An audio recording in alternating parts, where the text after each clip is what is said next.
Amigos, bom dia, boa tarde, boa noite. Vamos começar agora uma live sobre responsabilidade civil e o descumprimento contratual no vínculo de emprego. Eu vou receber um professor de direito civil muito festejado aqui hoje. Vai ser um tema muito bacana, eu tenho certeza que vocês todos vão gostar muito.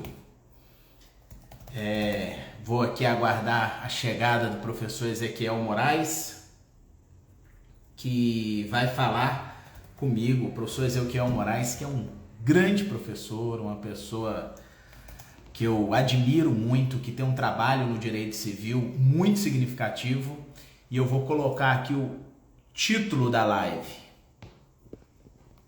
Responsabilidade civil, danos morais no descumprimento contratual. E é o tema do momento, né? Porque o que a gente mais está vendo é descumprimento contratual de toda sorte. Olha só, estabelecendo aqui o tema, vou fixar esse tema, adicionar o professor Ezequiel, convidá-lo aqui a começar.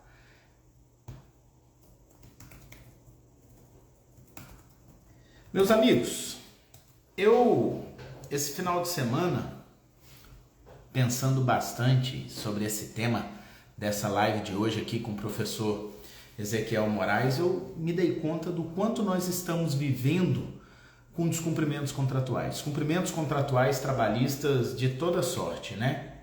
Descumprimentos contratuais, seja no atraso do pagamento de salário, agora nas medidas de pandemia, o empregador que está abrindo a empresa, de repente, mesmo com um decreto para não abrir, exige o empregado de ir trabalhar, se isso gera um dano moral, se isso não gera um dano moral, a própria ausência de fornecimento de equipamentos de proteções individuais, são descumprimentos contratuais no cotidiano, às vezes pequenos, às vezes grandes, às vezes com uma repercussão muito significativa e que a gente enfrenta isso no dia a dia do nosso trabalho, no dia a dia processual e no dia a dia extrajudicial. Então, nesse sentido, é que o professor Ezequiel Moraes foi convidado para a gente poder estar falando aqui nessa live de hoje. Estou esperando aqui o professor Ezequiel e até falar um pouquinho sobre algo que incomoda tanto a advocacia, né? O mero aborrecimento. A gente separar o que é de fato mero aborrecimento, o que é de fato o ato que gera o dever de indenizar.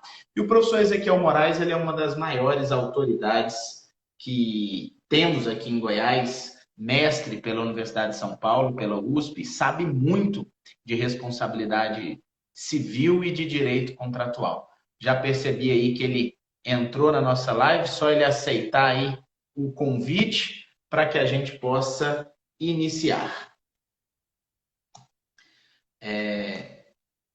O pessoal já está falando aí que são vários questionamentos, quero até fazer uma sugestão. Se tiverem perguntas específicas, estou anotando aqui as que eu separei para a gente fazer. Se tiverem perguntas específicas, vocês fiquem à vontade para colocar na caixinha aí que facilita as perguntas. O professor Ezequiel falou que está entrando. O professor Ezequiel falou que já aceitou aí o convite, mas que o Instagram ainda não autorizou. Então, espera aí que a gente está resolvendo isso aqui. Ezequiel, sugiro você sair e entrar de novo aí no seu Instagram. Não sei se seu Instagram está com o aplicativo atualizado para a gente poder falar. Enquanto isso, eu pergunto para vocês, quais as situações do dia a dia da relação de emprego entre o trabalhador e o empregador relacionada a descumprimento contratual que vocês acham que enseja indenização por danos morais? Me digam, porque a indenização por danos morais, ela, é claro que aí não vale a gente falar acidente de trabalho, doenças ocupacionais, esses casos clássicos, né, que a gente tem, evidentemente, a responsabilidade civil presente, mas eu questiono, quais são aquelas medidas, aqueles pontos em que vocês ensejam a indenização por danos morais? O Edson Teodoro já falou do não pagamento de salários. Eu escrevi um post, né, Edson? sobre isso, acho que foi na semana passada ou na outra, já estou um pouco perdido aí no tempo, mas esse período de não pagamento de salários, nós temos a jurisprudência caminhando para dizer que isso não é um dano em ré ipsa, que também é um termo que a gente vai trazer o professor Ezequiel Moraes para falar conosco sobre isso. Enquanto o professor Ezequiel Moraes, aí, ele mandou um oi aí. Ezequiel, entre aí, meu amigo. Sugiro você, convidar de novo.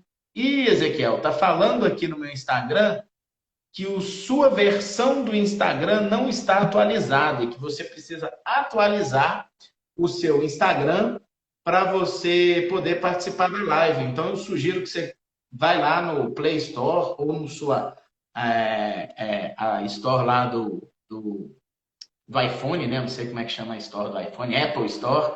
Baixa, faz a atualização do seu Instagram, volta aqui e entra novamente, porque eu recebi o aviso aqui que seu Instagram está desatualizado. Mas olha, o não pagamento de salários é um desses temas. Depósito de FGTS. A Thalita Rodrigues está falando do depósito de FGTS. Salve aí, Rodrigão. Tudo bem? A Thalita Rodrigues está falando do depósito de FGTS. O depósito de FGTS é um assunto tão interessante, porque existe uma jurisprudência consolidada, uma jurisprudência de fato consolidada, dizendo que a falta de pagamento de integralidade dos depósitos de FGTS gera rescisão indireta do contrato de trabalho. E aí a reflexão, será que o fato de gerar uma rescisão indireta do contrato de trabalho também gera, por consequência, indenização por danos morais? Então, são muitos temas. Olha, o Ezequiel foi rápido no gatilho para atualizar o Instagram dele. São muitos temas que vão gerar essa reflexão a respeito de responsabilidade civil. James Filho está falando que está com clientes desesperados, com atraso de salário, em bares, restaurantes. E olha, os proprietários, os empregados estão aí nesse ramo de atividade, bares, restaurantes, eventos, serviços, de uma forma geral, estão todos aí, em sua maioria, desesperados mesmos. E por quê? Porque a gente não tem, na maioria dos casos, condições sequer de trabalhar nessas atividades. E aí a grande questão é, isso vai chegar no judiciário, o judiciário vai receber essas demandas. E será que nós só vamos pedir a adimplência dos direitos contratuais, dos direitos trabalhistas advindo daquilo, ou será que nós também poderemos pedir uma indenização por danos morais em decorrência desses inadimplementos? Ezequiel Moraes, meu querido amigo, professor, quero dizer da honra que é você estar aqui no Instagram fazendo essa live comigo. Professor Ezequiel, que é, gente? Que é mestre em Direito Civil pela Universidade de São Paulo, pelo Largo de São Francisco, registre-se. Ele é advogado com estágio no Studio Legale Associato, italiano muy bien. Ezequiel Moraes, lá na Itália, ex-membro do IAT, ex-conselheiro da OAB, autor de obras jurídicas, entre elas a boa-fé objetiva pré-contratual pela RT 2019, e muito mais que qualquer menção curricular, um amigo que muito admiro e que tenho aqui no meu hall de amigos como um dos mais especiais do dia. Bem-vindo, Ezequiel. Boa tarde, Rafael. Eu não sei se vocês estão me ouvindo legal. O meu fone não está funcionando direito aqui. Vocês estão me ouvindo? Estamos ouvindo, boa noite. Sim.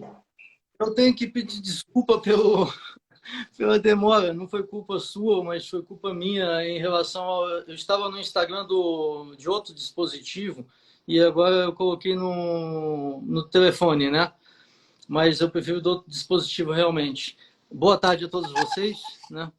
Eu cumprimento, Rafael, pelas ótimas explanações que você tem feito aí não vou dizer nesse mês, nessa semana, durante os anos aí que já que eu o conheço, né? Esse trabalho essencial, imprescindível, doutrinário que você tem feito é muito importante para nós e para a evolução do nosso direito, né? Para a evolução do nosso direito, essencialmente a evolução do nosso o direito, mas para evoluir o nosso direito, isso é essencial. Perfeito. Obrigado. Eu que lhe Não tem... devolvo aí os parabéns. Eu que lhe devolvo os parabéns para quem merece. O seu trabalho intelectual é de escolta, né? Eu A gente vê até os próprios tribunais superiores licitando. É uma honra muito grande. Mas, eu Ezequiel, não terminei. Eu quero, eu ah, não terminei, eu ainda devo dar-lhes os parabéns por outro motivo, porque eu acho que amanhã você completa 40 anos, ou na próxima quarta, alguma coisa. amanhã, quarentando na quarentena. Meus caros amigos que estão a nos ouvir, Rafael, você é uma pessoa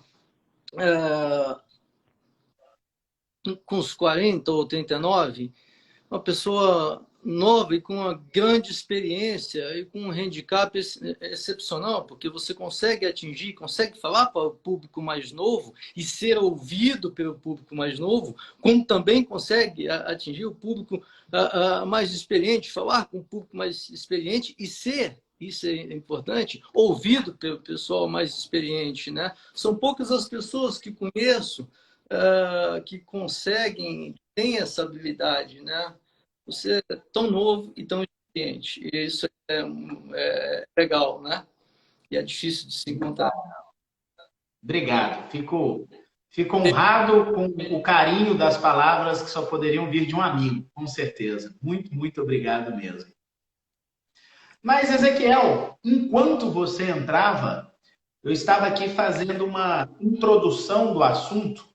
Estamos, e eu preciso reiterar isso, o professor Ezequiel não é trabalhista, e a magia dessa live é essa, um diálogo entre o direito civil propriamente dito e o direito do trabalho, e eu vinha falando a respeito dos descumprimentos contratuais diversos que nós temos e de alguns desafios que o direito civil nos leva quando a gente vai analisar a responsabilidade civil e descumprimento contratual. E desde atraso de pagamento de salário, falta de integralização de FGTS, ausência de entrega de equipamento de proteção individual e tantas outras situações que mais para frente eu vou puxando elas para o mundo trabalhista. Enquanto isso, a gente se depara com debates que são próprios do direito civil a respeito da responsabilidade civil em si, da separação do dever de indenizar e do mero aborrecimento. Talvez esse hoje seja um dos temas que mais ocupa o espaço aí nos debates e até lamentações ou festejos da advocacia, seja lá quais forem, no dano em ré ipsa, enfim, é um tema muito rico e eu quero, para começar a live, te passar essa bola para você fazer uma introdução geral sobre o assunto. Sei que você é a grande referência doutrinária, inclusive, que nós temos, um dos maiores conhecedores de responsabilidade civil aqui no estado de Goiás, e quero lhe ouvir. Estou aqui ansioso para aprender mais contigo. Sim, Rafael e meus queridos amigos que estão a nos ouvir e a nos ver. A questão ela não começa com a responsabilidade civil. Ela começa na esfera pré-contratual e também na esfera contratual. Depois que vai se desencadear e desaguar na responsabilidade contratual, entendeu? Mas há uma responsabilidade pré-contratual. Uma parte dessa nossa exposição, essencialmente da minha exposição, uma parte só, ela remete a uma palestra que proferi na Faculdade de Direito de Lisboa, né, a respeito dos deveres anexos oriundos da boa-fé objetiva, que é o carro-chefe e um dos capítulos do meu livro A Boa-fé Objetiva Pré-Contratual, Deveres Anexos de Conduta. Certo é que quem sou eu para ter autoridade e para conversar com vocês todos a respeito de direito do trabalho, né? A respeito de relação de emprego ou de relação trabalhista. Mas eu vou me intrometer nessa área, e se, por acaso, eu estiver errado em alguns momentos, eu peço a todos vocês que me corrijam, né? Primeiro, partamos de um aspecto que não podemos fugir: a interdisciplinaridade. Eu, como civilista, e também os outros de outras áreas, ou agraristas, comercialistas e etc., nós sempre observamos, isso já é quase uma tradição, que o direito do trabalho ficou muito tempo separado de todos os direitos. É a visão que nós temos de vocês. Não é a visão que vocês têm de nós, é a visão que nós temos de vocês. É uma área que não se confundia com as demais áreas. E com o tempo, não só no Brasil, mas especialmente no exterior, todos esses ramos eles começaram a ter a dialogar, o que nós chamamos de diálogo das fontes, e que nós denominamos também a necessidade de interdisciplinaridade entre vários ramos do direito. De tal sorte que hoje é diferente do que há 30 anos, 20 anos, quando nós lecionávamos, quase 20 anos mais, quando nós lecionávamos, a gente tinha uma matéria lá, direito, ramos do direito, aí tinha direito privado e direito público. Eu não me atrevo hoje a mencionar isso, eu não me atrevo hoje a falar assim, isso aqui é essencialmente, unicamente um ramo do direito privado, que não se confunde com outros ramos.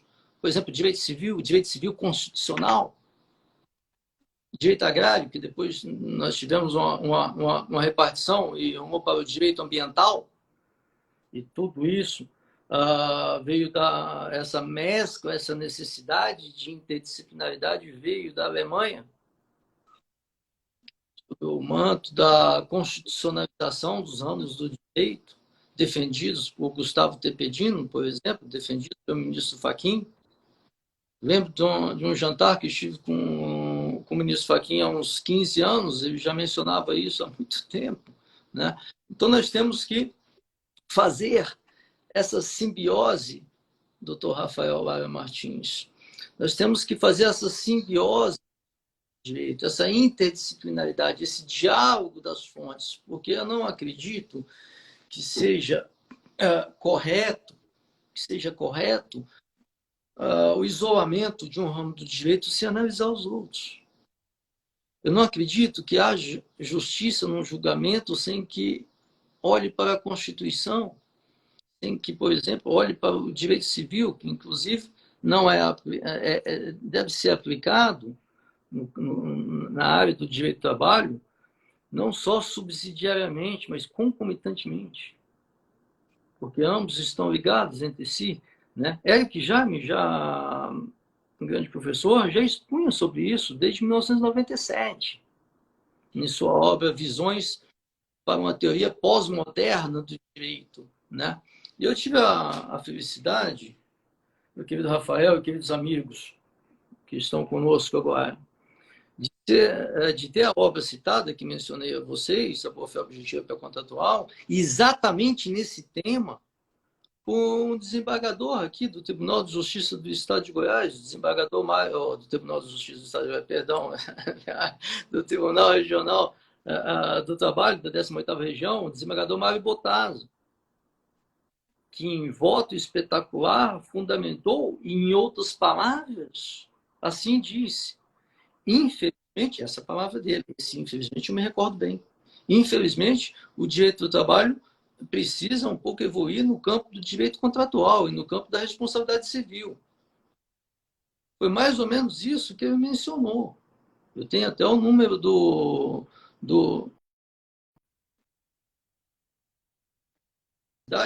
louvável a nossa conversa, Rafael, porque isso eu acredito que possa contribuir no campo jurisprudencial e para que cheguemos a uma decisão justa dos tribunais, a petições bem fundamentadas, né?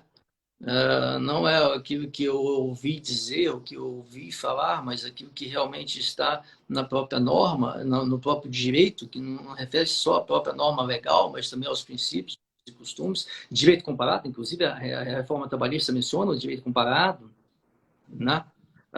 Jurisprudência nossa, internacional, né, estrangeira. Eu entendo que isso é essencial, esse diálogo das fontes. Rafael, passo para você agora. Deixa-me ouvir um pouquinho. Muito bom. Ezequiel, só para pontuar o que você trouxe, essa sensação de andar separado o direito do trabalho dos outros ramos do direito, na verdade, até tem uma explicação muito histórica, né? O direito do trabalho, ele era aquele direito que aproximava, é o mais social dos direitos dentro das relações privadas. Porque se a gente for pensar num direito mais social que o direito do trabalho, a gente só teria o direito previdenciário, mas é aí com uma pessoa e o Estado. Mas entre particulares, nenhum direito é tão social quanto o direito do trabalho.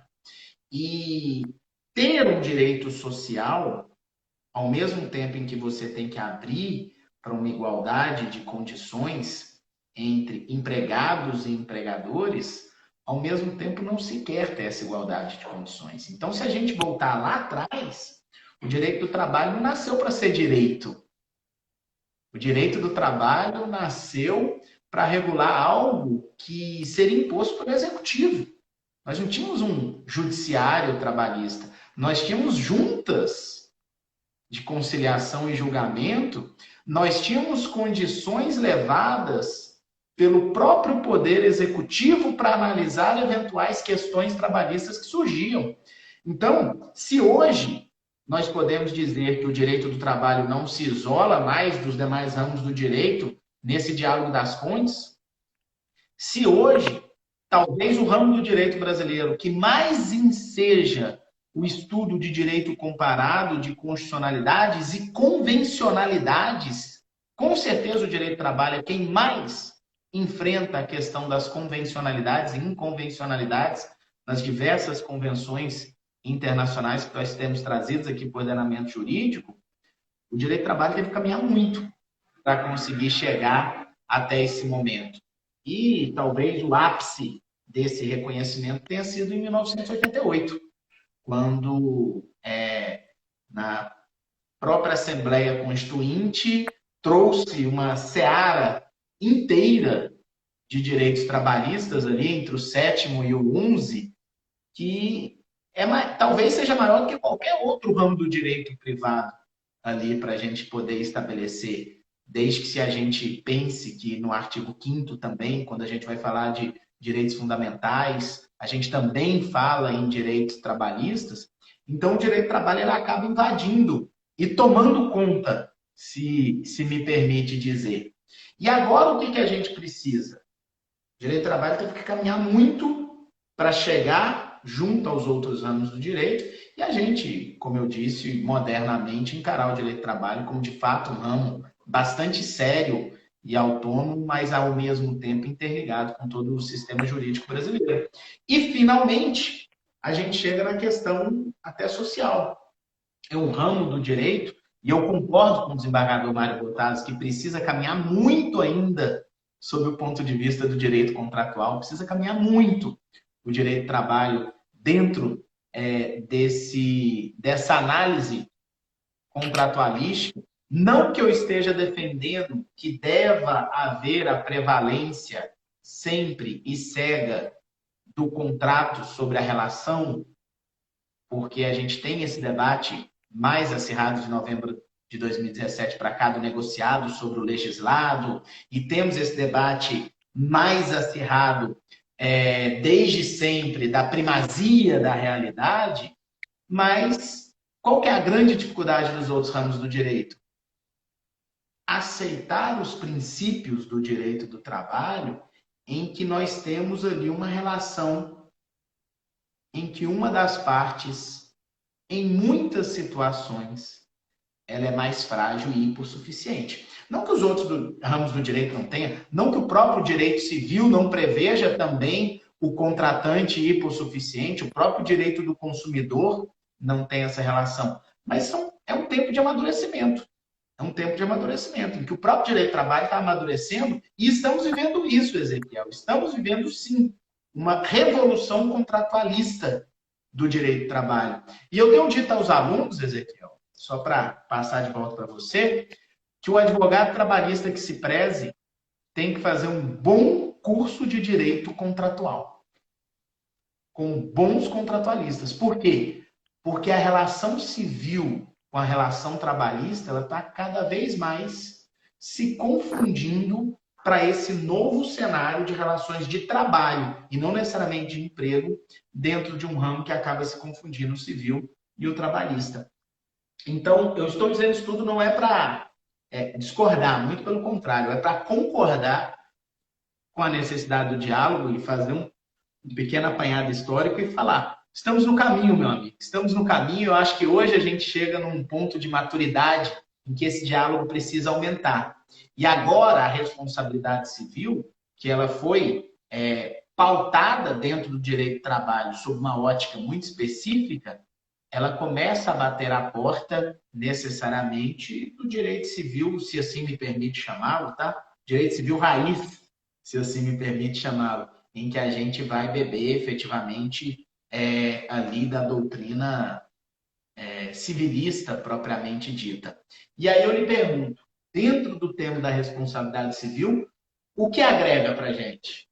Nós não terminamos ainda esse assunto.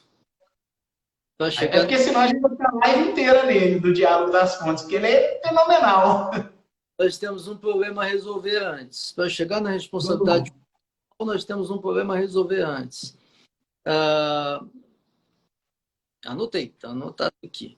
No artigo 11, houve uma revolução do trabalho. Certo? Tá bom. Eu gostaria que me explicasse bastante, porque, inclusive, eu debrucei sobre esse tema para escrever, a pedido do desembargador-presidente à época do TJ e também do desembargador, para essa revista aqui. E eu escrevi somente sobre um assunto, que para mim, o Rafael, doutor Rafael, meu querido amigo, e meus queridos amigos que estão nos ouvindo, é um absurdo. O que foi escrito, está aqui nos artigos da CLT, eu não sei de cor, eu tenho que anotar. Mas o que foi escrito nesse artigo 8º, e no parágrafo 3º, e no artigo 611-A, para mim, e isso foi objeto do meu artigo, que foi publicado nessa revista comemorativa dos anos do TRT, é absurdo. Não cabe na minha cabeça. Não consigo compreender como que, na reforma trabalhista, depois de anos e anos e anos e anos lutando para nós termos um welfare state, lutando para nós termos uma relação trabalhista ou então uma relação de emprego melhor, pautada nos grandes princípios, nos princípios cardinais constitucionais, nos princípios cardinais de direito civil, nos princípios cardinais de direito do trabalho, mencionar que uma convenção coletiva tem que ser dada prioridade a uma convenção coletiva em detrimento de tudo. Está escrito aqui, ó. Eu vou ler, porque eu gosto de ler esse artigo. Toda vez que eu leio, eu fico refletindo mais ainda. No exame da convenção coletiva, o acordo coletivo de trabalho, a Justiça do Trabalho analisará exclusivamente a conformidade dos elementos. Agora, prestemos atenção. Dos elementos essenciais do negócio jurídico. Ora, os elementos essenciais do negócio jurídico, primeira coisa, nós temos que saber a escada pontiana, que são existência, validade e eficácia. O contrato existe? Existe. Ele é válido? Talvez. Ele pode ser eficaz? Não sei.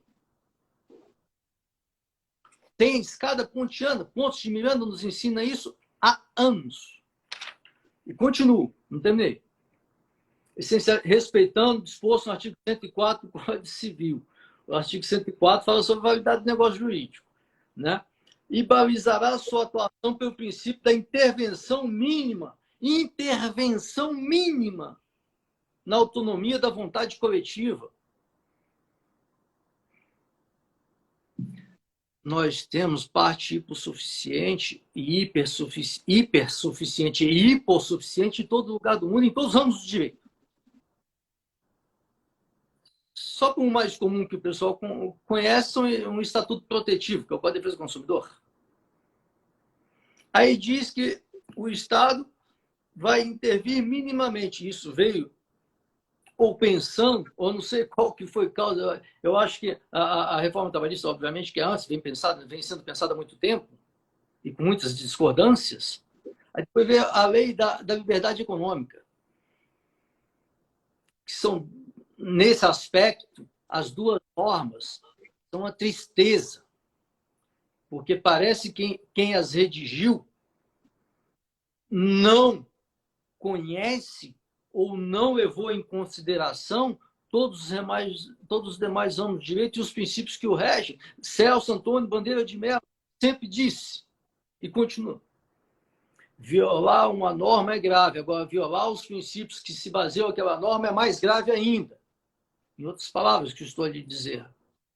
Então, quando se diz que a intervenção mínima, eu lembro de Luiz Josserran. Luiz Josserran assim dizia, nós temos a intervenção estatal pública, que veio por meio da legislativa e a judicial. Depois, Paulo Luiz Neto Lobo, um grande civilista que nós temos, criou a privada e diz, o dirigismo contratual, Luiz Josserran fala, dirigismo contratual público e dirigismo contratual legislativo e judicial. Legislativo por lei e judicial por meio do Estado juiz. Paulo Luiz Neto Lobo propôs. Nós temos o privado também, que é a imposição, são os contratos bystander do direito germânico, que o mundo inteiro copiou, inclusive o Japão, que é cópia. O Japão copiou o BGB alemão no que tange aos contratos, que antes eles eram aliados. Diz, há também o legislativo privado, dirigismo contratual privado, que é a imposição num contrato de adesão, ou porra adesão, que é o mais correto, é falar porra adesão, não é D, porque não é espécie de contrato, é porra adesão. Porra adesão é uma forma de dirigismo contratual privado. Olha, se é uma forma de dirigismo contratual privado, pelas regras de experiência, há grande possibilidade de ocorrer desequilíbrio contratual, em decorrência de inúmeros fatores. Desequilíbrio contratual. Pois bem, se esse artigo da CLT, o 8º, combinado com o parágrafo 3º, né? E com o 611-A, a convenção coletiva e o acordo coletivo de trabalho têm prevalência sobre a lei.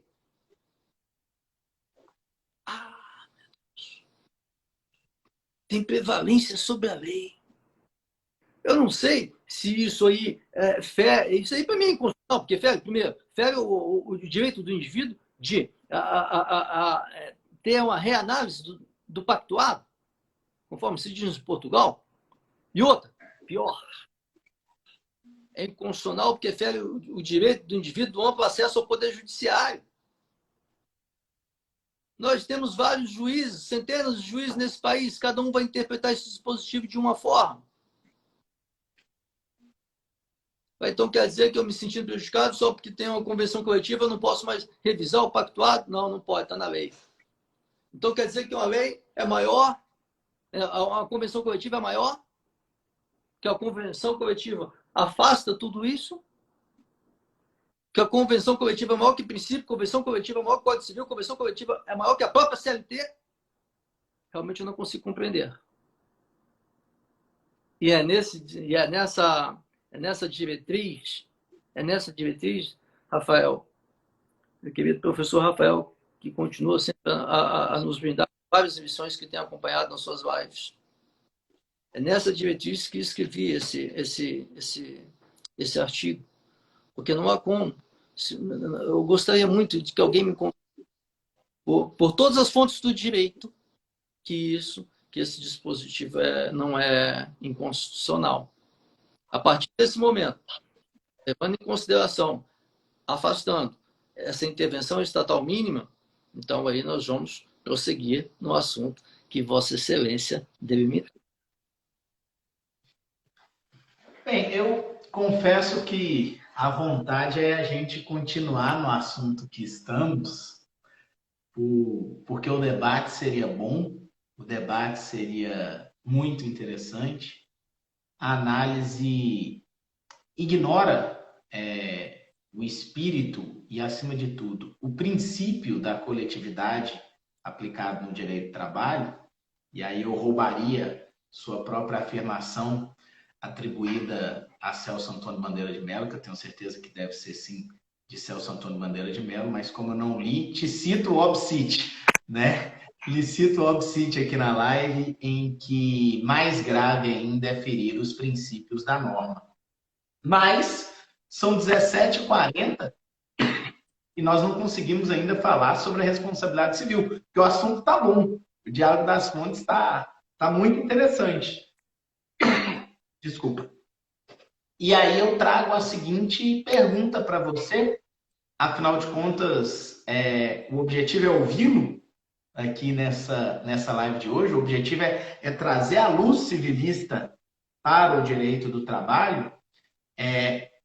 No que nós podemos trazer de contribuição da responsabilidade civil, o dano moral especificamente, né, dentro da responsabilidade civil, dentro dos descumprimentos contratuais rotineiros trabalhistas, né? E aí eu falo especificamente daqueles descumprimentos do dia a dia laboral, E aí vai para atrasos de pagamento de salário, ausência de depósito de FGTS, e para deixar para o final depois como provocação, em um momento de lockdown, com uma empresa de restrição, uma empresa com restrição de funcionamento, se quando ela convoca os empregados a trabalhar, teríamos ou não aí eventualmente um dano em ré Y, eu precisaria comprovar efetivamente um dano numa situação dessa. É uma coisa muito interessante. Dá para a gente fazer essa live por 3, 4 horas aqui. Fabiano Coelho entrasse aí com a gente sair amanhã de manhã. Ele gosta de lives de 6, 9 horas seguidas, né? Mas dariam muitos assuntos. Mas como a gente já avançou muito, eu queria que você trouxesse essa reflexão da responsabilidade civil pura do direito civil para a gente chegar aqui no direito do trabalho. Tá bom.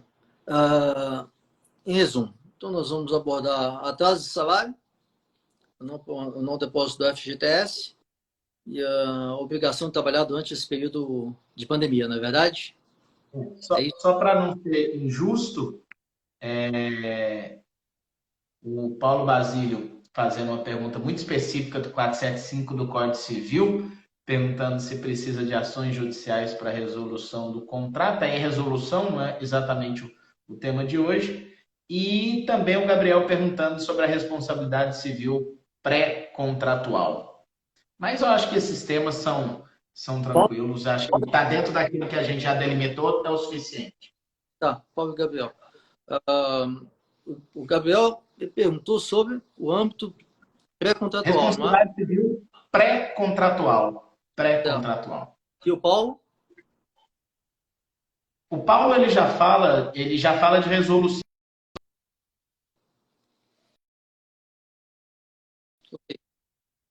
contratual, se o 475 do Código Civil precisa de ação judicial para resolução, mas aí eu acho que a gente foge aqui da responsabilidade civil e não vai dar tempo de a gente enfrentar tudo, que a live já andou bastante. Quanto tempo que é a live? 1 hora, né? É só renovar. Não, ela permanece. Ela permanece a noite inteira, se a gente deixar. Com certeza nós vamos passar de 1 hora um pouquinho, mas aí a gente vai cansando a nós e aos demais aí, e se der tempo a gente responde o Paulo também, que é sempre presente com questionamentos sempre provocativos. Eu vou começar pela resposta do Paulo, porque é pressuposto, tá? Boa tarde, Paulo. Muito obrigado pela elucidação e pergunta. Nós temos que primeiro fazer uma divisão essencial. A resolução é o gênero. Resolver é o gênero. Então, nós temos que tratar das espécies de resolução.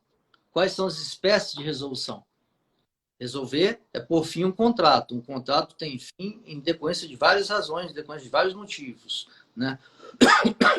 O primeiro deles é para integrar o cumprimento do contrato. O segundo, se o contrato, uma parte não quer mais continuar casada com a outra. Vamos acabar com esse contrato? Vamos, acabamos. Como um acordo. Certo? Terceiro, resilição contratual. Uma parte quer continuar com o contrato, a outra não quer. Então, essa que não quer continuar nessa relação contratual, retira-se dessa relação contratual e paga o que tem que pagar, dependendo do contrato. Multa pela resolução do contrato. Essa é a resilição. E a rescisão contratual dá uma ideia de inadimplência contratual, de inadimplemento contratual. O inadimplemento. Esse inadimplemento que pode ser absoluto ou relativo. Então, nós temos basicamente essas três: pelo distrato, quatro: cumprimento, distrato, resilição e rescisão contratual. Podemos confundir, porque as causas são diferentes e as consequências também serão diferentes. Entendeu? E aí, já imediatamente, eu parto para o Gabriel. Eu vou responder ainda o do Paulo. Deixa eu só escrever o artigo 405. Eu parto para o contra os juros de mora desde a citação. Eu parto para o Gabriel. No âmbito pré-contratual, eu quero dizer a vocês que também tudo nasceu na Alemanha. Nós temos um contrato. Eu vou começar por exemplo básico. Eu contrato um pintor para pintar a parede da minha casa. Ele pinta a parede da minha casa. Passa um contrato. Pintor, vamos contratar. Qual a obrigação? Pintar a parede da minha casa. O pintor vai e pinta a parede da minha casa. Ele cumpriu essa obrigação contratual? Cumpriu. Eu paguei? Paguei. Também cumpri a minha obrigação. Certo? Só que o pintor resolveu pintar o sofá. Ah, não queria pintar o sofá. Não, mas eu queria pintar o sofá. Não, mas não está contratado isso aí. Veja, esse pintor cumpriu a sua obrigação. Qual que é a obrigação? Pintar a parede. Mas houve uma violação do dever anexo. Por exemplo, informação e etc. Para ficar mais claro, o pintor ele quebrou um vaso de cerâmica, esbarrou um vaso, quebrou o vaso. A obrigação ele cumpriu a parede, mas quebrou o vaso. Então, houve uma violação dos deveres anexos. Quando há, Gabriel e Paulo, a violação dos deveres anexos, Rafael, nós chamamos de violação positiva do contrato. O contrato foi violado positivamente. Isso também foi estudado por Antônio Menezes e também lá na Alemanha. Menezes, a fonte de Menezes Cordeiro é a Alemanha. O direito civil nosso basicamente vem da Alemanha, não vem da Itália, por incrível que pareça. Direito civil moderno. Estou falando antigo. Vem da Alemanha. Né? Então, há essa violação positiva do contrato. É possível ter uma violação positiva? É possível falar em responsabilidade sem haver contrato? É possível falar em responsabilidade sem haver contrato. Por exemplo, quando há... E o TRT, esse julgado, foi excepcional, e citei nesse meu livro, A Boa-Fé Objetiva, citei esse julgado do TST, aliás, do TST. Era o caso de um exame, de um processo de seleção, né? E um cidadão ele foi escolhido até a última etapa e gastava dinheiro, gastava tempo, tudo. E, no final, o indivíduo que era responsável pela contratação disse: eu acho que eu vou lhe contratar, a grande possibilidade de contratar.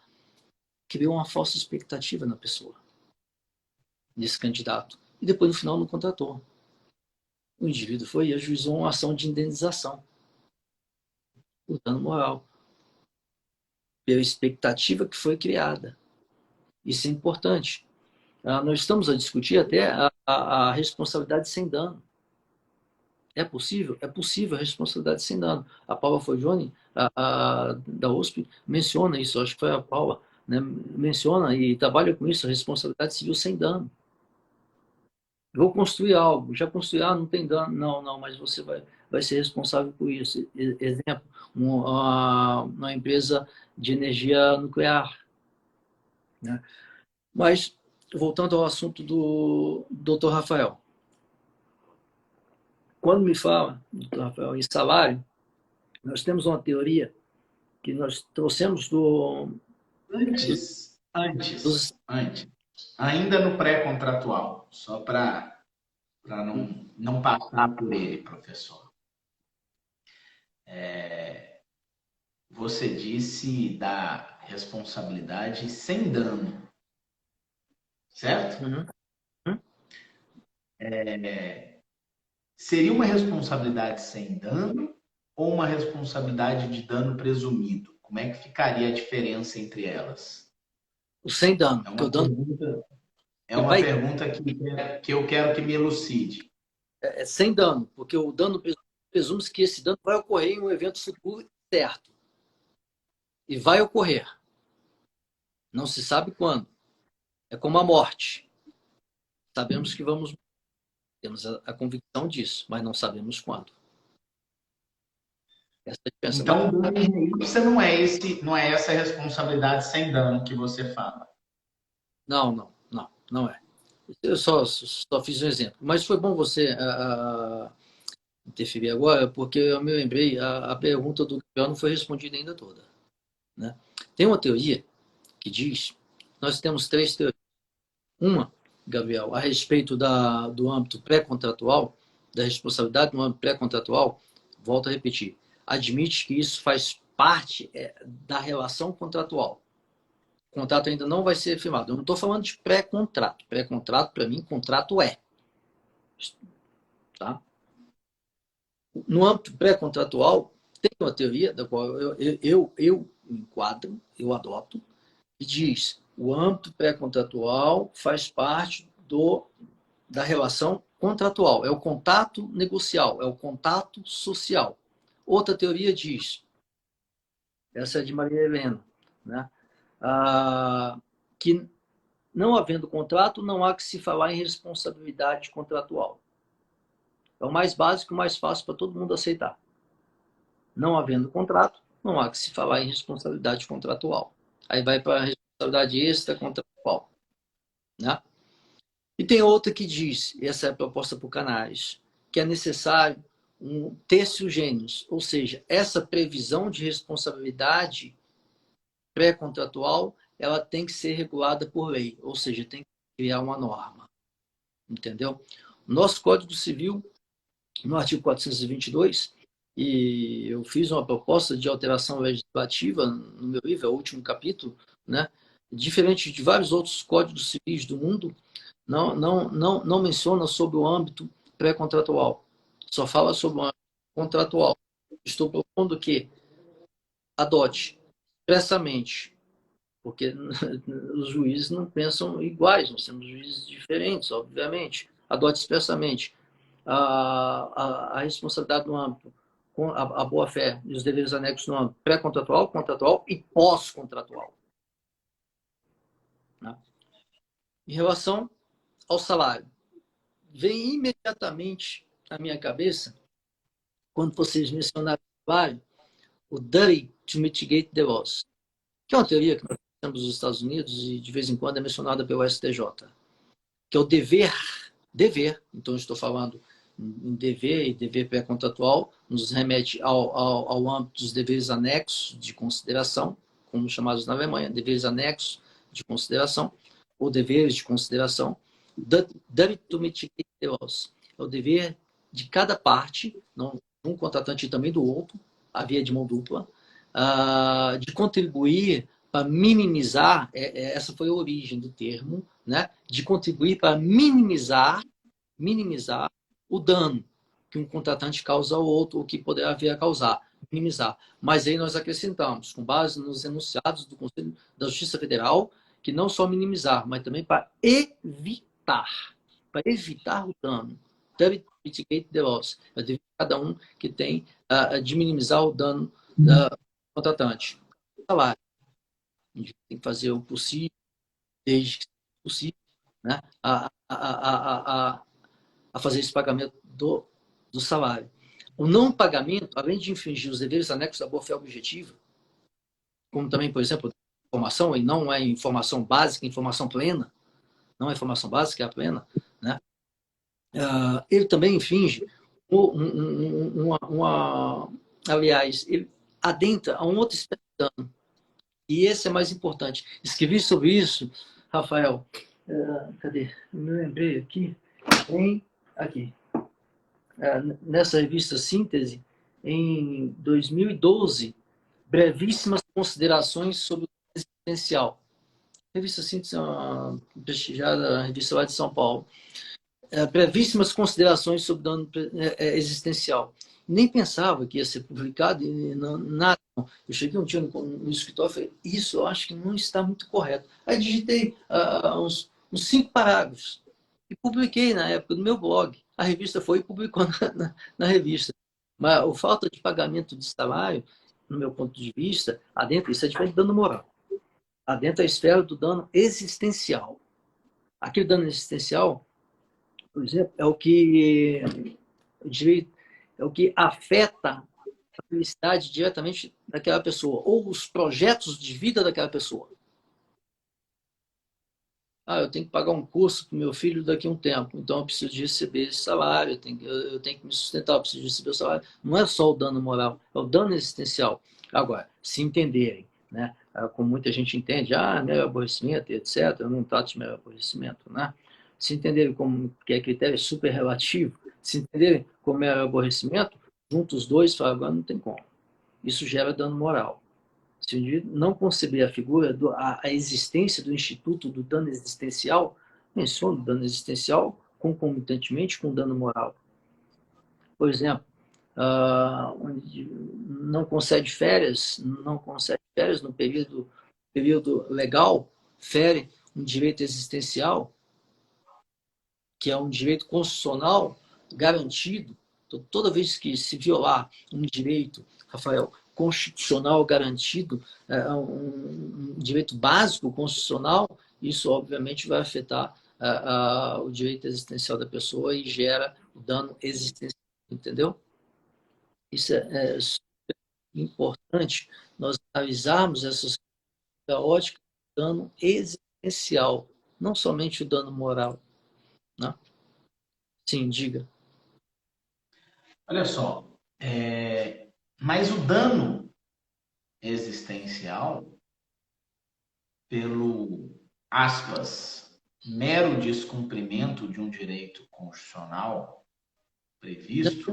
Eu vou te interromper mais uma vez. Tem uma súmula o mero descumprimento contratual não gera dano moral. As pessoas estão, e eu tenho visto, estão confundindo a interpretação. Estou falando no seu caso, não, pelo amor de Deus.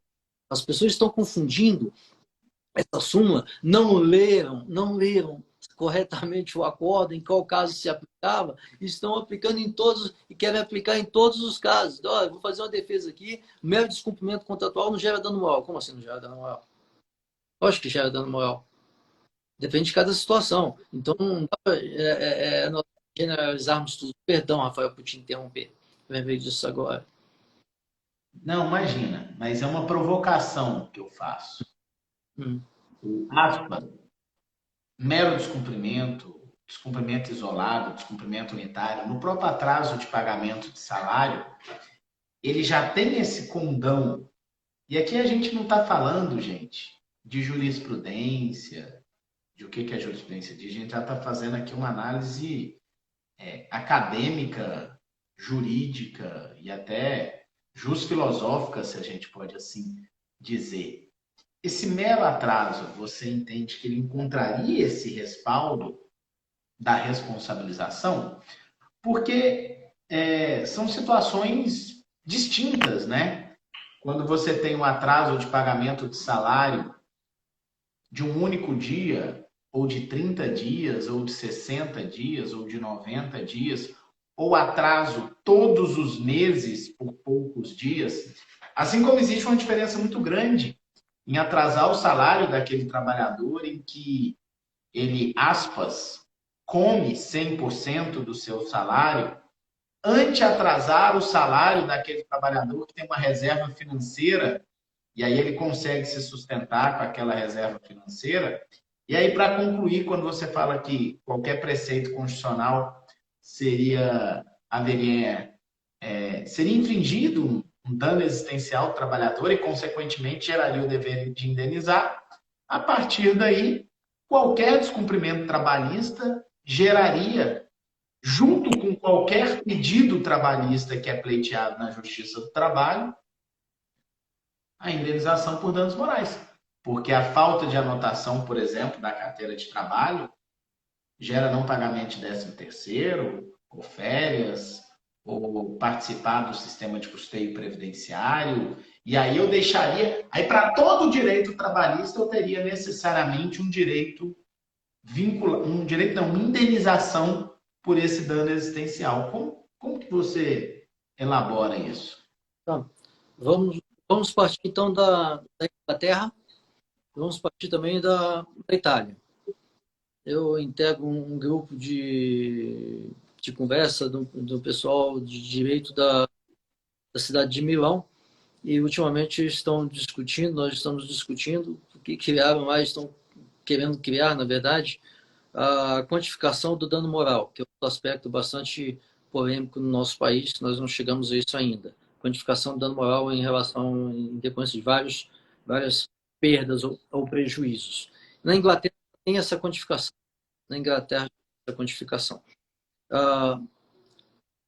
Analisando a Inglaterra, a Itália, e aqui, que nós também torcemos da Alemanha, agora eu vou mencionar algo bastante importante no que tange a questão. O adimplemento substancial. Por que vou explicar isso? Para nós não chegarmos à generalização de tudo, né? O adimplemento substancial. Eu respondo com uma constatação e uma pergunta também, né? Há um tempo, muita gente, há uns 15, 20 anos, a gente fazia contrato de leasing ou de contrato de financiamento que tinha.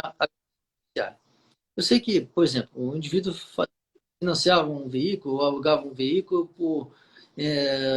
esse contrato tinha 50 parcelas. Vários foram os casos em que o indivíduo pagou 48 e perdeu o carro. Aplica a mesma coisa com casa. Com colheitadeira também. Também. Pagou 40 parcelas, deixou de pagar 10, perdeu. Na época nós não pensávamos sobre adimplemento substancial. Depois, com a evolução da doutrina, basicamente a evolução da doutrina, veio também a evolução jurisprudencial. E com algumas reformas, vários estatutos que de leve mencionavam o adimplemento substancial. Não mais se perdia carro, hoje não mais se perde, se fundamentar bem, não mais se perde essa casa, não mais se perde esse carro, por conta do adimplemento substancial. Então, quando se menciona, o indivíduo atrasou o pagamento do salário do outro por um mês. Poxa, aí nós temos que levar em consideração o histórico dessa relação pessoal, a situação na qual nós nos encontramos hoje, né? A fim de evitar o tucoque. O que é o tucoque? É o comportamento surpresa. Parte durante a atual toda, aquele costume, ela não adotou aquele procedimento ou aquela prática nefasta de atrasar o salário. Por que agora ela está atrasando? Quais são os motivos que está a se atrasar isso? Deve ser levado em consideração. Então, não podemos, de forma alguma, generalizar isso como por exemplo, esse descumprimento contratual gera o dever de indenizar. Por quanto tempo que ele fez isso?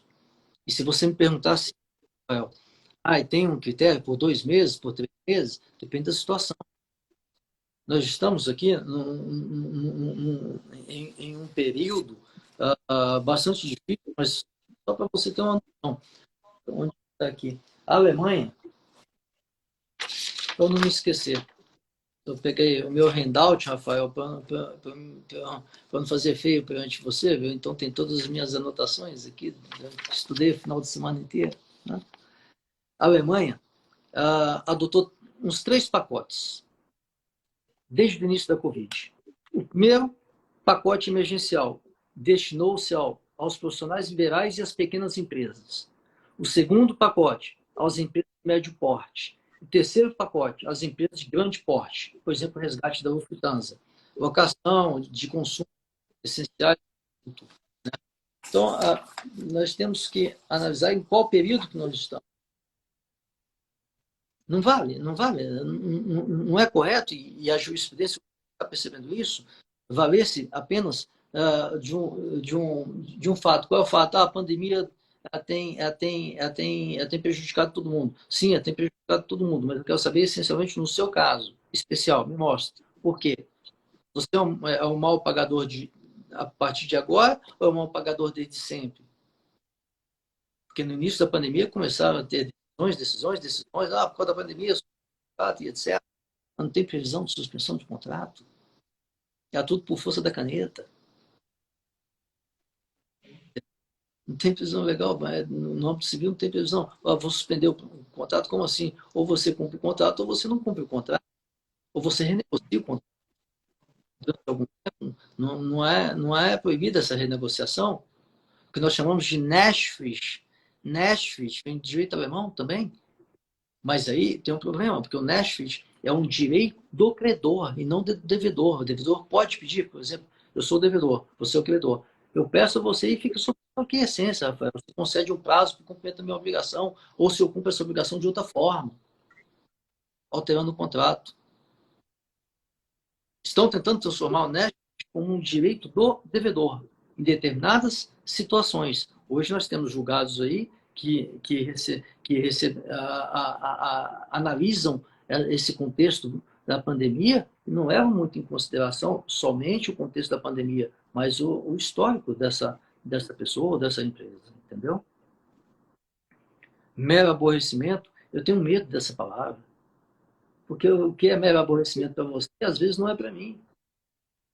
Porque o mero aborrecimento para você não ofende a sua honra. Nós temos duas honras, subjetiva e objetiva. Para mim, ofende as duas. A objetiva perante os outros e a subjetiva que é internamente. Isso para mim não é mero aborrecimento. Isso para mim é dano. E para você, mais tranquilo, estou falando especificamente o Rafael, mas para você, eu é tranquilo, não me importo com isso. Pega uma outra pessoa mais sistemática, eu falo, não, meu amigo, não dá não. Entendeu? Isso para mim é dano. Não temos duas perguntas. Ó, só para não deixar de colocar a pergunta do Gabriel, você já enfrentou? Ele pergunta se o atraso no pagamento de salário tem que ser reiterado para gerar dano existencial. Eu acho que é o que você acabou de dizer. Cada caso vai ter que ser analisado individualmente. E o Edson Teodoro te joga uma questão interessante, que é a tarifação do dano moral que veio na reforma trabalhista, né? Ele fala que a reforma limitou os valores de dano em caso de responsabilidade e pergunta, é constitucional essa limitação do dano moral? Essa aí ele levantou a bola para você bater, né? Esse colega, eu acho que ele já foi nesse Edson Teodoro, não? Hã? O Edson Teodoro, eu acho que já foi meu... Não me recordo. Inclusive falou do seu livro aqui acima. Depois a gente acerta por causa dessa pergunta escabrosa, viu, Edson? Vamos lá. A pergunta foi qual mesmo? É sobre a reforma trabalhista, ela trouxe uma tarifação do dano moral, estabelecendo o valor de indenização em número de salários pelo dano leve, dano médio, grave, gravíssimo. E a gente tem precedentes do Supremo Tribunal Federal, até da lei de imprensa, quando você tarifa o dano moral, o valor do dano moral, que seria inconstitucional. E agora o debate que o Edson está levantando é se essa tarifação do dano moral nas relações de trabalho, ela é inconstitucional ou se você precisa. Se é lícito que o legislador preveja qual que é o valor de indenização que vai ser arbitrado pelo Estado juiz, ou se deve ser dado ao Estado juiz uma liberdade de adequação, uma liberdade de arbitramento do valor da indenização? Eu acho que deve ser dada essa liberdade ao Estado juiz, pelo seguinte motivo. O exemplo, não sei. Se quer explicar bem a questão, cite exemplo. Né? É uma regra que a gente cita, que a gente menciona de vez em quando. Nós temos um jogador de futebol. Ele perde esse dedo aqui. Nós temos um pianista. Ele perde esse dedo aqui. O dedo é o mesmo. E o dano é o mesmo? E a repercussão do dano é o mesmo? Claro que não, claro que não. Estamos falando de relação de trabalho e relação de emprego. Um perdeu um dedo assim e o outro perdeu o dedo. Só que um é pianista e o outro é jogador de futebol. Então, e isso acontece. Isso acontece muito. Eu acho que impor uma tarifação ou delimitar uma indenização nesses casos, e esse é o grande problema que nós enfrentamos no Brasil, é um obstáculo, porque tem muita gente que não concorda, como eu também não concordo com a tarifação, né? Gera inconstitucionalidade, que nós temos situações diferentes. É igual você falar sobre a perda da chance, né? A perda da chance. Um rapaz novinho vai fazer um exame de seleção do vestibular, pega o ônibus, na minha época pegava o ônibus, né? Hoje você faz por aqui, não sei. Mas pega um ônibus para ir em outra cidade, em outro estado, para fazer um exame vestibular. Esse rapaz ele nunca estudou, a nota dele muito ruim, sempre foi muito ruim, nunca teve nota boa nem nada. E no mesmo ônibus tem um menino da mesma idade que vai prestar o mesmo exame vestibular, só nota 10 aqui. Só nota 10, sempre nota 10, desde quando é molequinho na escola. Qual é? Nós estamos falando de probabilidade. Qual é? A probabilidade de rapaz mais estudioso saísse vencedor nesse processo de seleção vestibular e qual é a probabilidade daquele rapaz que nunca estudou, sempre teve nota ruim, de sair vitorioso nesse processo, nesse exame vestibular que foi concorrido. A partir daí, não temos um critério de quantificação, mas a partir daí nós temos sim como quem vai receber o indenização, qual o valor maior da indenização. Estamos falando só da vida que se perdeu, de uma vida que se perdeu ou de outra vida que se perdeu. Ambos perderam as duas vidas. É algo trágico, mas depois vai repercutir no aumento da indenização. Isso aí, será que aumenta? Será que, além do dano moral, vai receber a indenização por perda de uma chance? Esse moleque tinha condições de prestar um vestibular e depois ir aos Estados Unidos, ir para a Europa para estudar e sustentar a família que tinha dificuldades? Esse que estudava muito? Ou será que é o outro que nunca estudou? E não tinha condições, basicamente, de passar no vestibular? Entendeu? Esse é só um dos vários exemplos que nós temos que não nos colocam em posição confortável para recepcionar a quantificação do dano moral ou qualquer quantificação ou pré-quantificação de dano no nosso país, seja no âmbito civil ou seja no âmbito de direito do trabalho.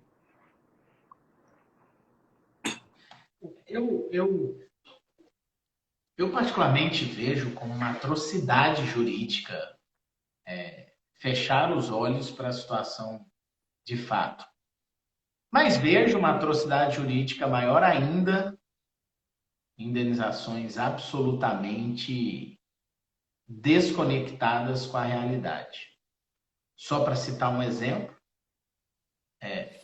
e sem aqui entrar no mérito da indenização, mas recentemente a indenização da fogo de chão para um dano moral coletivo de 17 milhões de reais em decorrência da dispensa de 112 trabalhadores, tendo isso sido feito sob alegação de força maior, e aí, uma vez que em tese não era, ou que houve para trás no pagamento de salários, que houvesse a indenização, se entende que tem, mas 17 milhões de reais não tem um mínimo de razoabilidade. Mas é quando falta razoabilidade é que se busca limitar, né? Mas nesse caso a limitação ela não é juridicamente adequada e constitucionalmente bem-vinda. Por isso que nós temos duplo grau de jurisdição, nós temos o direito de recorrer das decisões para evitar, né, esses descalabros jurídicos que a gente eventualmente encontra por aí. Mas inconstitucional a tarifação, repito, compreendo a ânsia legislativa nesse sentido. Mas, de fato, me alinho aí ao tudo que você disse da inconstitucionalidade disso. Rafael, eu tenho outro aspecto a abordar em relação ao fogo de chão. Essa empresa, essa churrascaria, que eu acompanhei, eu acho que sua live há uns 4 dias, mais ou menos, não me recordo mais, e a discussão bem profícua, bem aprofundada, cheia de fundamentos palpáveis a respeito disso, né? E fiquei pensando, bem, eu acredito que posso contribuir. Vocês já fizeram isso, mas eu posso abordar um outro assunto aqui. É quando se fala sobre o direito à economia, law and economics, né? Até que ponto que nós não mais sobre o direito do trabalho, o direito civil em especial, né? Fala a respeito do direito e a economia, porque o direito também, durante muito tempo, ficou afastado, como um todo, em relação a todos os ramos, em relação a todas as áreas do direito, afastado de outras áreas. Nós nos isolamos, né? Ao passo que em outros países do mundo mais avançados, como nos Estados Unidos, por exemplo, sempre se discutiu bastante law and economics, até que ponto que essa empresa é condenada, até que ponto que nós não temos que analisar a função social dessa empresa e até que ponto que nós temos que sobrecarregá-la, porque o prejuízo social depois vai ser maior do que a compensação de dano de uma grande compensação de um dano para um ou outro funcionário. Para a sociedade, num contexto, há um prejuízo maior, né? Eu sempre menciono que o grande desafio entre o direito e a economia enquanto a economia preza pela eficiência, o direito preza pela justiça. Nós temos, então, que balancear a economia e essa justiça, levando em consideração sempre algo. Oliver Williams mencionava assim, e menciona assim, é uma teoria bastante admitida nos Estados Unidos, né? Que o contrato ele é intrinsecamente incompleto. Nenhum contrato é completo. Nenhum contrato nasce completo. Ele é incompleto por conta do próprio ser humano e incompleto por conta das intempéries, por causa do futuro, o que pode vir a acontecer. Tipo o caso, a pandemia. Há um ano antes, ninguém previa que ia acontecer a pandemia. Então, como se pode falar que um contrato é completo? Desde a sua firmatura do contrato, o contrato não é completo. Ele nunca vai ser completo, porque está sujeito ao ser humano, ao gosto do ser humano, e está sujeito ao futuro, ao fator imprevisibilidade. Então, dessa forma, que nós aconselhamos fazer em contrato? Colocar no contrato cláusulas abertas, tais como nós temos as cláusulas abertas no nosso Código Civil. Cláusulas abertas são aquelas cláusulas que permitem ao legislador adaptar a lei a cada caso concreto. Então, se colocarmos cláusulas abertas no contrato, há a possibilidade do remanejamento contratual em decorrência de fatores imprevisíveis, em decorrência de uma parte, do gosto de uma parte ou de outra parte. Entendeu? É possível manter esse contrato, porque a experiência também nos mostra que é muito importante manter a relação contratual. Os custos de transação, Rafael, ex ante e ex post, eles são bem maiores do que manter um contrato, revisando-o, do que resolver um contrato sem o seu cumprimento, né, em decorrência da resilição, ou do distrato, ou da rescisão, né, que isso aí vai gerar novos custos de transação para novas contratações. Então, melhor é manter o princípio da manutenção dos pactos por vários Wilson, né? E depois de Oliver Williamson, veio também Ronald Coase, né? Ronald Coase, Oliver Wilson aperfeiçoou a teoria de Coase, né?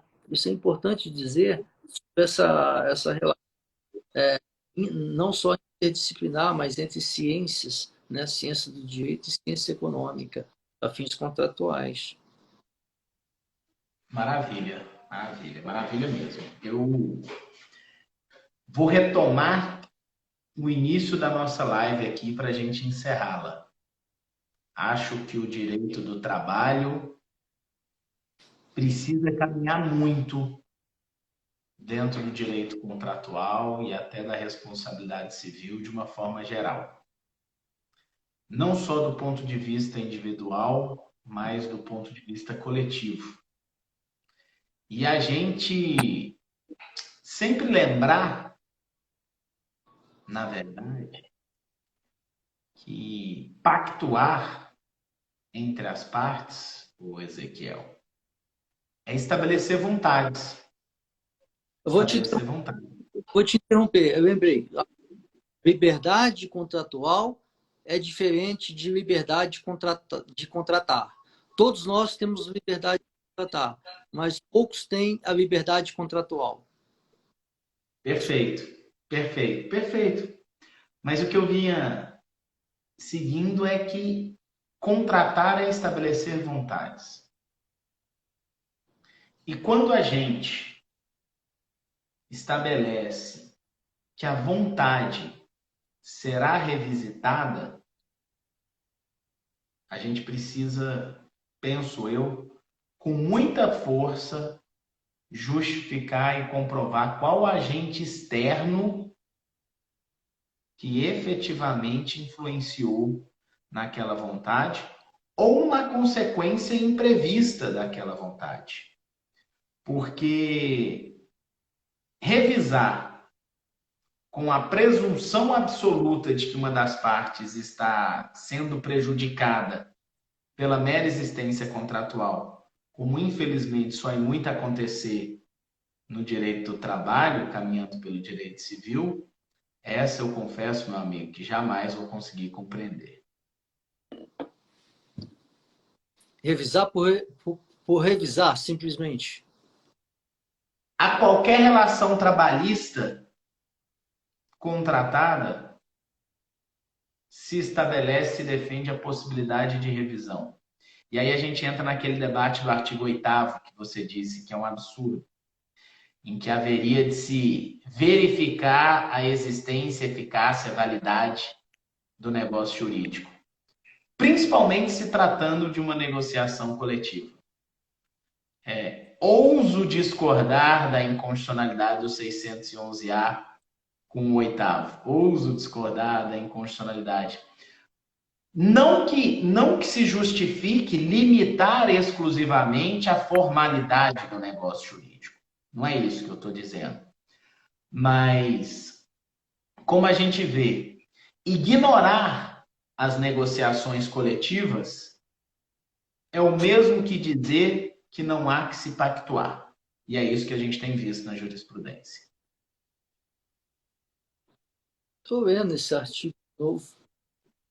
A parte final do artigo diz, mas sempre de maneira que nenhum interesse de classe particular prevaleça sobre o interesse público.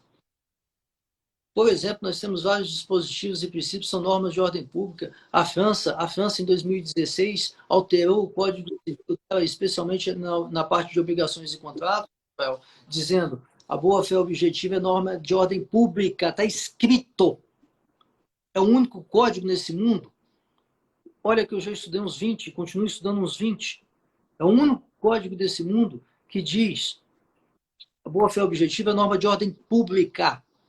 A boa-fé objetiva e, consequentemente, os deveres anexos. Tem um código da Argentina, que é esse de 2015, que fala especialmente, eu acho, no artigo 11 e no artigo 9 e 11, que fala assim, sobre o abuso de poder dominante. Abuso de posição dominante, na verdade. Abuso de posição dominante. Cadê? Abuso de posição dominante. O Código Civil da Holanda, Rafael, sobre a relação contratual, fala para seguir os princípios da razoabilidade. o holandês não fala sobre a boa-fé objetiva, mas fala sobre o que a razoabilidade, que é um dever anexo.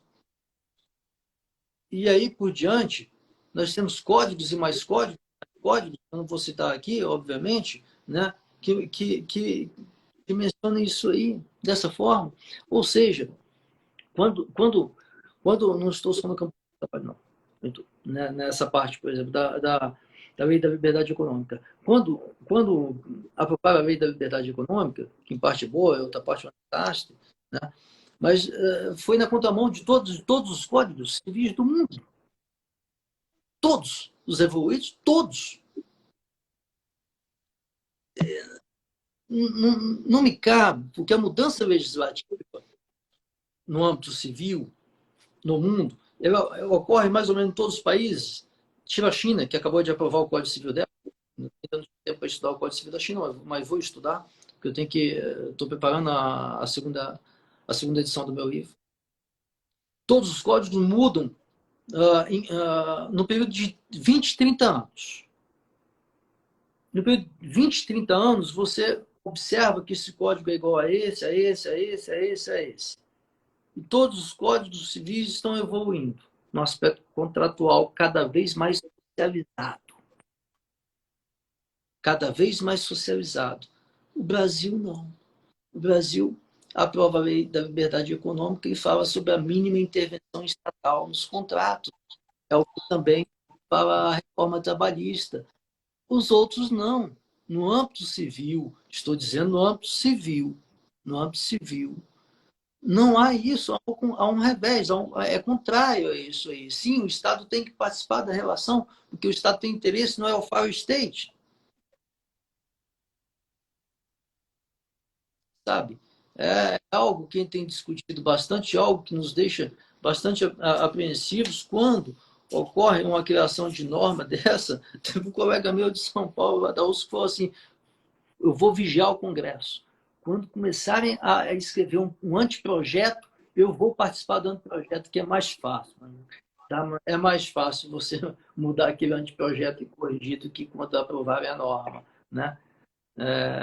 Não, nós Sem vamos dúvida, sem dúvida. nós vamos em relação a esse artigo aí, da reforma, que a reforma trabalhista modificou, que é o parágrafo 3º, 8º e o artigo 611, né? O artigo 6, só essa, eu fico feliz de ter só essa discordância perante uma pessoa tão irritada. Eu fico bastante contente. Eu acho que é só essa discordância. E eu não vou arredar pé dela. Amém, amém. Estamos aqui para isso. Meu amigo, quero lhe agradecer a oportunidade, a companhia. Aprendo sempre muito contigo. Agradecer esse dia que a gente pôde discutir um pouquinho. Façamos mais lives. Faça mais lives, meu amigo. Faça mais lives. Acho que falar sobre direito é sempre bom, sempre positivo. Agradecer a cada um de vocês aí, colegas, advogados, advogadas, demais profissionais aí do direito ou não, ou até curiosos, né, por ter nos acompanhado. E passo aí a palavra para ti, para você se despedir também de todos, meu irmão. Eu tenho uma afirmação e tenho uma afirmação e uma pergunta. Né? Afirmação. Né? Foi muito legal estar aqui contigo, foi muito bom participar dessa live. Colegas, em especial, que fizeram perguntas e os que não fizeram também, né? Porque às vezes eu participo e não faço pergunta para ninguém também. Né? E a pergunta, Rafael, é uma pergunta que ninguém quer calar. Você me permite dizer essa pergunta ou não? Não sei que pergunta que é essa. A pergunta que todos pergunta que não quer calar é se o Rafael vai ser candidato. Assim, ao vivo, na lata. Meu amigo, eu estou trabalhando, eu estou efetivamente trabalhando para isso. Mas nós somos um grupo, nós somos um grupo unido, nós somos um grupo que quer o bem da advocacia, que quer o bem da UAB, e eu quero ter a felicidade de ser, sim, candidato a presidente da UAB por esse grupo. E se isso vier a acontecer, as eleições ainda são em novembro, tá cedo, né? Mas se isso vier a acontecer, você pode ter certeza que vocês vão encontrar alguém altamente entusiasmado, focado e dedicado para isso. Eu não vejo gente mais capacitada. Obrigado, meu amigo. Tá? Obrigado mesmo. Grande abraço a todos vocês. Tenham uma boa Valeu, noite. Ezequiel. Fica Tchau. com Deus, amigo. Amém.